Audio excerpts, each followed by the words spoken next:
కదా మమ్మీ. బాగా చదువుకుంటున్నావా? బాగానే చదువుతున్నాలే. ఎప్పుడు చదువుకున్నావు? ఎప్పుడు చూసినా ఫోన్లో చదువుకుంటున్నావు. ఎప్పుడు చూసినా చదువుకో అంటావు. నాకు తెలవదా ఎప్పుడు చదువుకోవాలో? నాకు తెలుసులే ఎప్పుడు చదువుకోవాలో. ఏం చదువుతున్నావా ఏమోలే. నన్ను ఇబ్బంది పెట్టక మమ్మీ. నాకు అన్నం చుకాన్లే మమ్మీ. చదువుకోమంటే ఇస్తున్నా.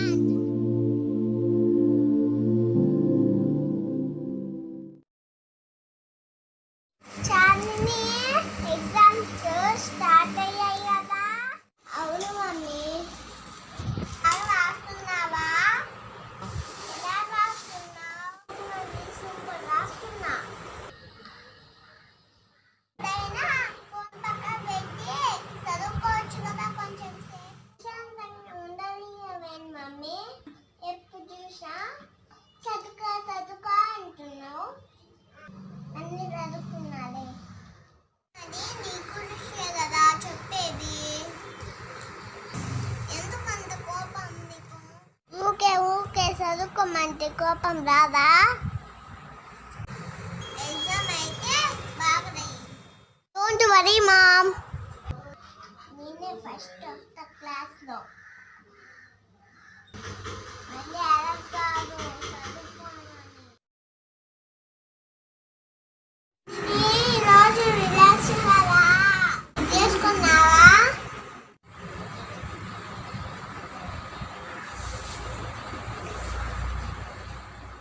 అడిగేది వినిపించట్లేదా? ఏంటి మమ్మీ? రిలాక్స్ కదా చూసుకున్నావా? చూసుకుంటారా మమ్మీ? నువ్వు ఇంకా చెక్ చేసుకోలేదు. ఎందుకంత లెగ్లేదు? ఎప్పుడు చూసినా ఫోన్ చేతిలోనే ఉంటుంది కానీ ఇంకా చెక్ చేసుకోలేదంట. కూడా భయం లేకుండా తయారవుతున్నావు. నాకు ఎగ్జామ్స్ సూపర్ రాసిన 90% పక్కా. భయం కాదు నాకెందుకు మమ్మీ? మరి మామ్ ప్రతి దానికి టెన్షనే. చెక్ చేసుకో. రాకపోతే అప్పుడు చెప్పని పని. ఇంత బిల్డప్ కొట్టినా మంచి మార్క్స్ రాకపోతే నా పరిస్థితి ఏందబ్బా? ఎంకన్నా ఇట్లెట్లా అయితే మీరు రెంకన్నా.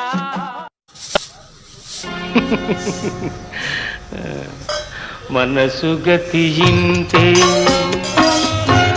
మనిషి బ్రతుకింతే. మనసున్న మనిషికి సుఖములేరంతే. మనసు గతింతే మనిషి బ్రతుకి.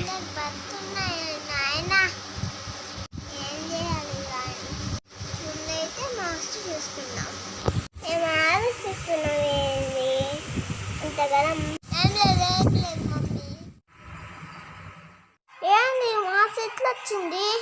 ఇంతకీ నమ్మకం రావట్లేదే. చేయాలి.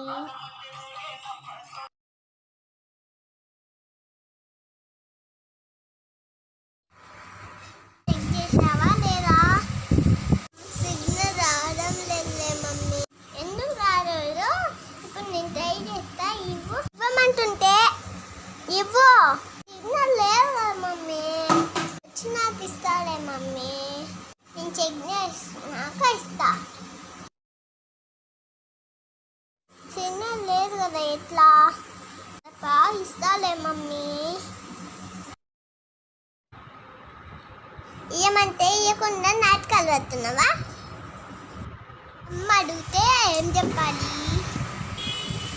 ఎట్లా రాసినా తెలియట్లేదే.